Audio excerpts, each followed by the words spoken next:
Some betrayals cut so deep they don't just change your life, they redefine who you are. I thought I had everything, a thriving career, a woman I loved, and a future that felt unshakable. But what I didn't see coming was the person waiting in the shadows, ready to take it all away. This is the story of how I lost everything, and how I found a way to rebuild. Before we dive in, if you enjoy gripping real-life stories of betrayal, revenge, and resilience, don't forget to subscribe to the channel and hit the notification bell so you never miss a new upload. Now, let's get into it.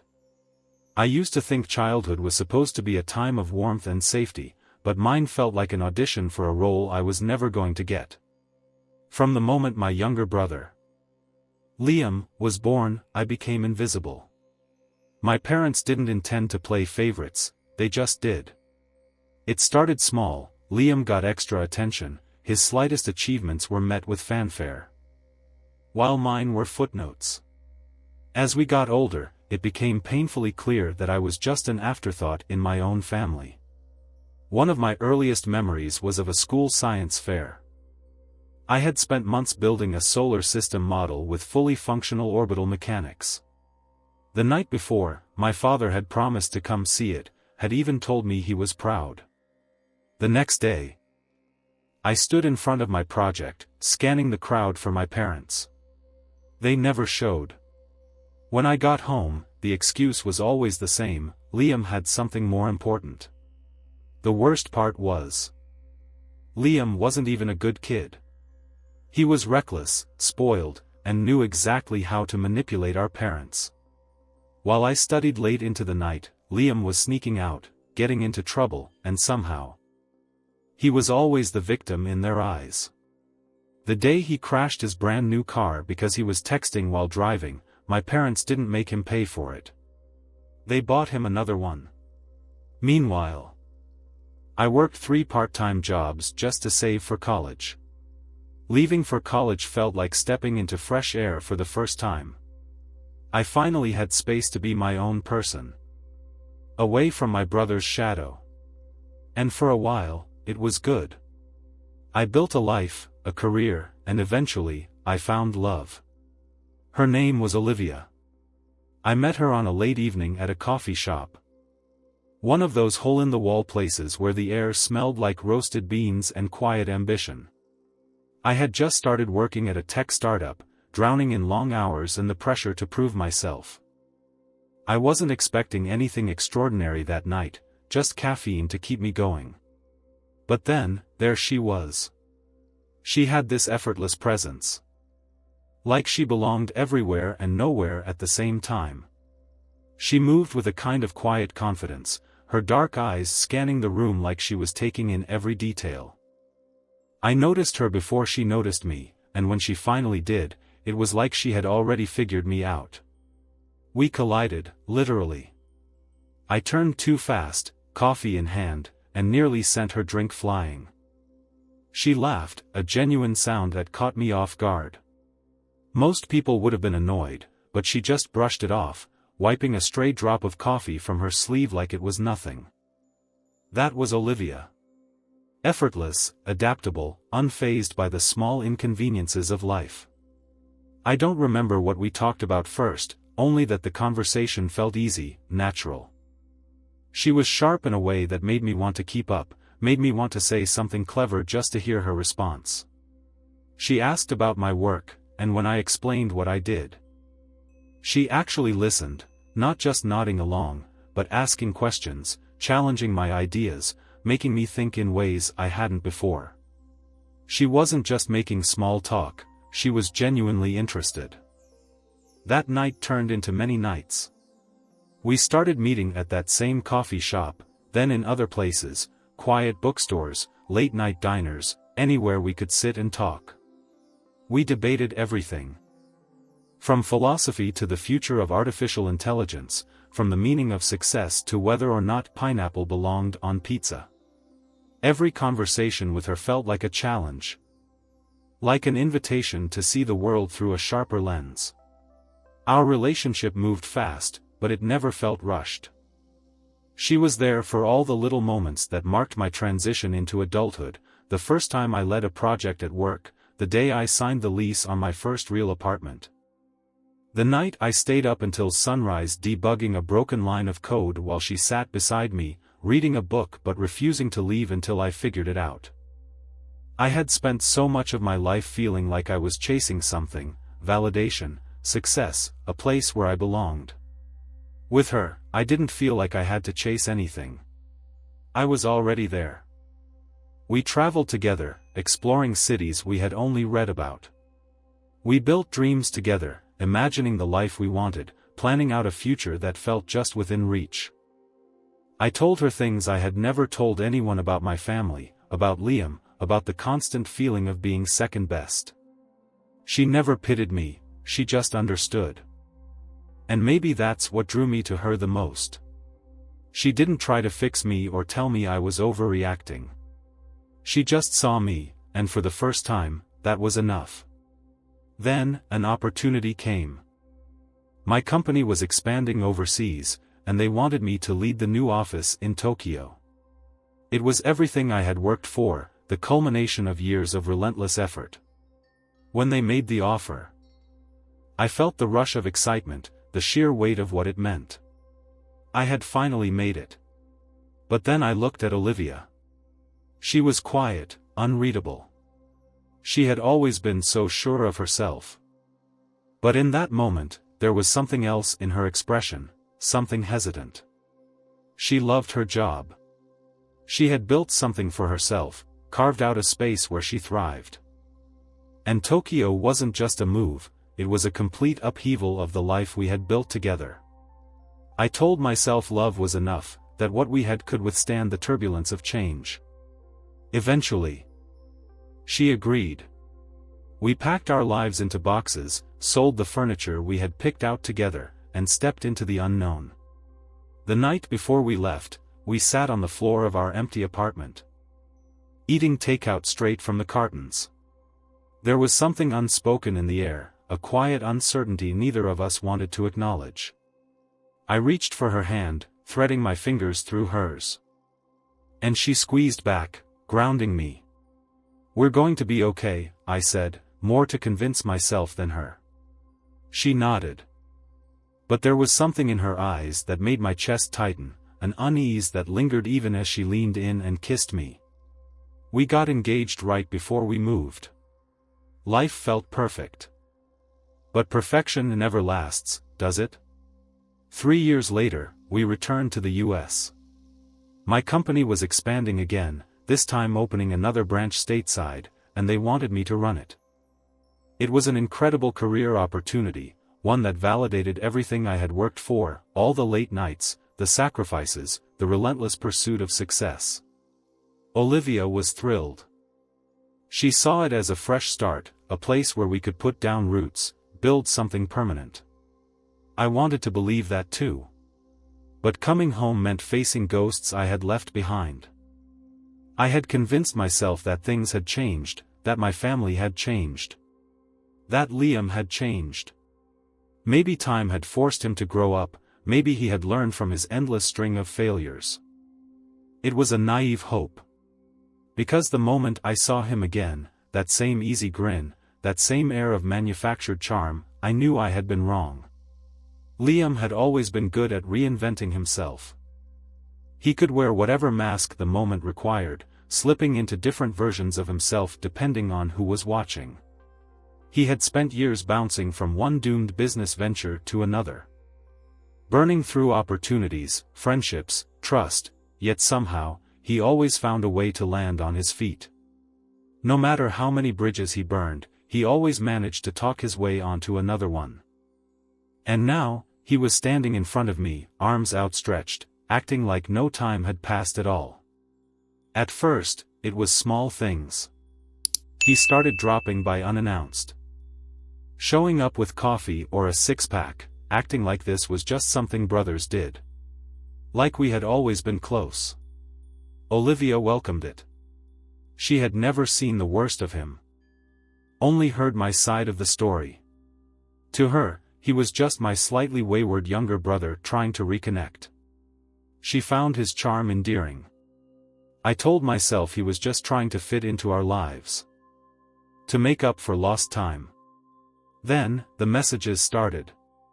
Little inside jokes between him and Olivia.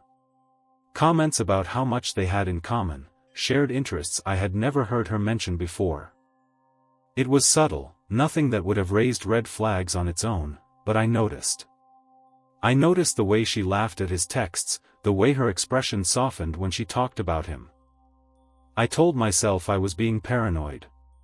After all, she wasn't like my parents. She wasn't blind to who Liam really was. She couldn't be. But things escalated. His presence in our lives became more constant, like an invasive weed slowly creeping into the foundation we had built. He showed up at our apartment more often. Always with a perfectly crafted excuse. He was just passing by. He wanted to catch up. He had a rough week and needed someone to talk to. And Olivia, always kind, always empathetic, never turned him away. I told myself I was overreacting. That I was letting old wounds cloud my judgment. But the unease in my gut never faded. And then, one night, I came home late from work to find him in our kitchen, standing too close to Olivia, laughing with her like he belonged there.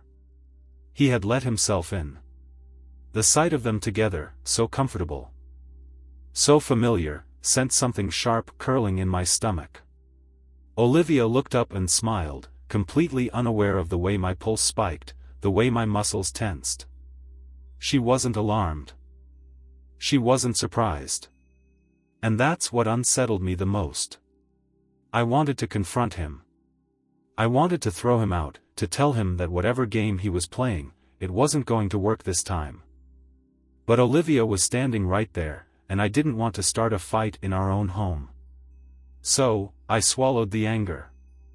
I buried the unease. I told myself I was imagining things. But deep down, I knew. Liam wasn't just passing through. He was planting himself into our lives. And no matter how much I tried to ignore it, to justify it, I couldn't shake the feeling that I was letting something dangerous grow right under my nose. The work trip was supposed to be routine, a week away, meetings, networking. Securing the next phase of my company's expansion. It wasn't my first time leaving for business, and it certainly wouldn't be my last. I made sure Olivia had everything she needed. I double-checked the security system, left emergency contacts, even asked our neighbors to check in on her. Everything was in place. Everything was secure. Or so I thought. Trust is a fragile thing. A currency we spend believing it will come back to us unbroken. But trust, when misplaced, can become a loaded gun aimed right at your own chest. While in Tokyo, I felt it almost immediately, an absence, a shift in tone. Olivia's texts became shorter, more mechanical. The warmth that usually filled her words was gone, replaced by something distant. Something rehearsed. When I called, she answered, but there was hesitation, as if I had caught her in the middle of something. And then there were the messages from Liam. At first, they seemed harmless. Took Olivia out to dinner, she loved it. Then, they became something else. Showed her around town, gotta keep my future sister-in-law entertained, right? Future sister-in-law. The words crawled under my skin like parasites. I tried to dismiss it. I tried to focus on work, to drown myself in meetings and negotiations. But every night, as I lay in my hotel bed, my mind turned back to Olivia, to Liam, to the way he had been inching closer into our lives. I had spent years convincing myself that I was paranoid. That Liam was just trying to be a better brother. But deep down, I had always known what he was. And I had let him in anyway. The flight home was unbearable. I stared out the window. My stomach twisted in knots, every mile bringing me closer to an answer I wasn't sure I wanted. The moment I stepped into our apartment, something felt off. The air was different. Lived in. But not in the way it should have been. The scent of cologne that wasn't mine lingered in the space between the walls. I told myself I was imagining things. I had to be. I dropped my bags. Forced myself to breathe. Then, almost instinctively, I reached for my laptop. The security system I had installed before leaving had a backup feature, recorded footage stored in the cloud. I had never felt the need to check it before. But now? Now, I needed to see. My hands trembled as I navigated to the files. The footage loaded. My heart pounded against my ribs as I clicked through the timestamps, scanning through moments I wished I could unsee. There he was. Liam, arriving at my home minutes after I had left for the airport. I watched as he made himself comfortable, slipping off his shoes like he had done this before. Olivia greeted him at the door, her smile softer than I had ever seen when she looked at me. Then. Another clip. Them on the couch. Sitting close. Too close. Another. His hand on her face. The intimate brush of his thumb against her cheek. Another. His lips on hers. And she didn't pull away. I felt the air leave my lungs. My body went numb, my mind blank except for the unbearable weight of betrayal pressing down on my chest. But it wasn't over. I forced myself to keep watching. To see the full scope of my own destruction. The final clip. Liam, standing at the threshold of my bedroom. The room where Olivia and I slept, where we had whispered dreams about the future. Where we had built a life together. And then Olivia, hesitating for just a second before following him inside. The screen froze, my own reflection staring back at me. A ghost of a man who had trusted too much, given too much, believed too much in a love that had been slipping through his fingers for longer than he had realized. I sat there, motionless. The weight of the truth settling over me like a burial shroud. My wife. My brother. My home. Everything I had built, everything I had trusted, reduced to this. A digital echo of a life that had never truly been mine to begin with. The ultimate betrayal. And now, there was no going back. The next morning, I didn't wake up feeling numb. I didn't wake up feeling angry. I woke up feeling hollow, like someone had carved out everything inside me and left only the shell. I had spent the entire night replaying the footage in my head. Unable to unsee what I had seen, unable to undo the truth. There was no erasing it. There was no rationalizing it. I set up my laptop at the kitchen table. The screen angled so there would be no mistaking what was on it. Olivia walked in, still wrapped in the comfort of a normal morning, unaware that today would change everything. When she saw my face, something in her shifted. A hesitation, a flicker of understanding, like some part of her already knew what was coming. I didn't say a word. I just hit play. The room filled with the sound of betrayal. The grainy footage played out in front of her, each moment captured with cruel precision. Liam arriving at my house minutes after I had left. Liam touching her face. Liam pressing his lips against hers. And Olivia leaning into it. I didn't look at her. I couldn't. But I felt her reaction.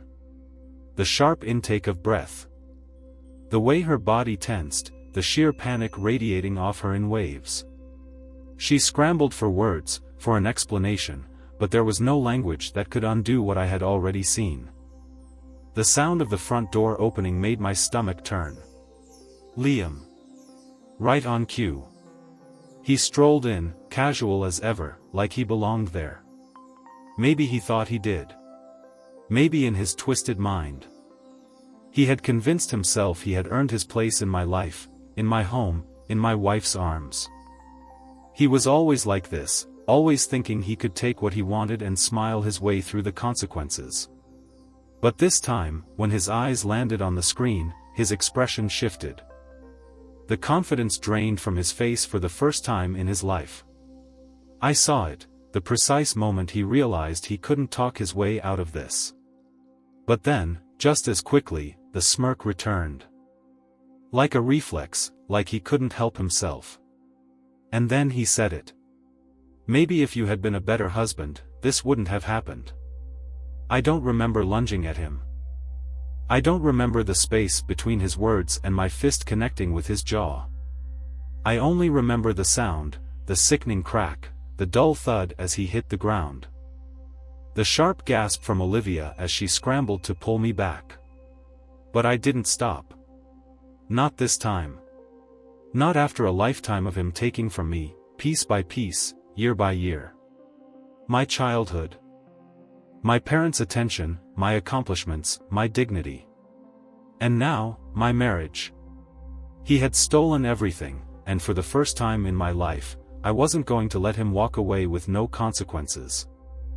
I didn't hear Olivia shouting until I felt her hands on me, pulling at my arms, dragging me away. Liam coughed, blood staining his lip, his smug mask slipping for just a second. I could have done more. I could have made him hurt the way he had hurt me. But standing over him, fists clenched, chest heaving, I realized something. I didn't need to. Because I was done. With him. With her. With all of it. I stepped back. Walked away. My pulse was still hammering in my ears as I moved through the house, grabbing only the essentials. Olivia was crying now, begging. But her words were just noise. White noise. Meaningless. I didn't listen. I didn't respond. I packed my bags, took what was mine, and left. I don't remember closing the door behind me. I only remember the feeling that hit me as I stepped outside, the sharp, biting air of freedom. Some people spend their whole lives waiting for an apology that will never come. I won't be one of them. I built my life once. I'll do it again. But this time, without them. Betrayal has a way of teaching us the lessons we never asked for, but maybe the ones we needed most. Trust is a fragile thing, give it to the wrong people, and they'll shatter it without a second thought. But if there's one thing I've learned, it's that walking away from the past isn't weakness. It's power. What do you think? Have you ever experienced a betrayal that changed you? Share your thoughts in the comments, I'd love to hear your take. And if you enjoyed this story, don't forget to like the video and subscribe to the channel. There's always another story waiting to be told, and I promise, you won't want to miss the next one.